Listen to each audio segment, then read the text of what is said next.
What is a normal ABA meeting like?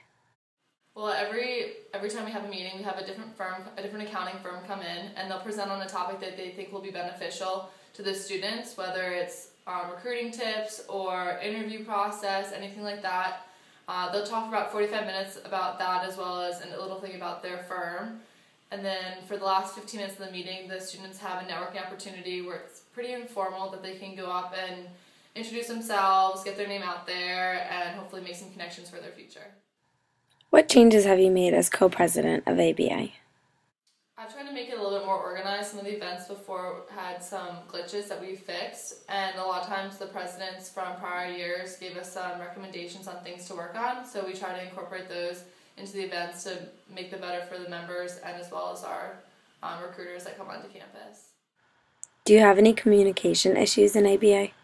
Well, we try to include everybody in the email chain so that everybody knows what's going on, and then we have bi-monthly meetings where we have the different firms come in and all the exec board members are required to go to that, and usually we'll go to dinner after that for our exec dinners. However, we run into problems when people have schedule conflicts and they can't attend, so we'll have to try to let them know later on what's going on so everyone can stay on the same page.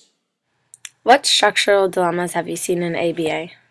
While myself and the co-president have one idea of how the club should run, since it's so large, everybody has different opinions on what we should be doing. So we try to communicate why we think how we're doing it is the best and try to incorporate everyone else's ideas, but it can run into problems when so many conflicting ideas. How does ABA make sure they meet their goals? Well, we have a faculty advisor who helps us stay on track for a lot of it. He's very helpful whenever he thinks that something can be done better or if we're not pursuing exactly what we're supposed to be. Also, we have our bi-monthly meetings with our exec board, where we all talk to make sure that everybody's on track and that we're all making sure that we're doing what needs to be done to get our next project completed. And then finally, we have the opportunity for our members of ABA to come to talk to us if they have any suggestions or things that they would like to see different change about ABA that we can take into consideration. How does ABA manage conflict? Again, we go to our faculty advisor when we run into a problem. With past recruiting events, something will come up with the firms or even one of the exec members isn't cooperating, and usually our faculty advisor is really helpful because he's encountered these problems in prior years. Especially if it has to do with the firm, he'll contact them directly since he's a little bit more credible than we are.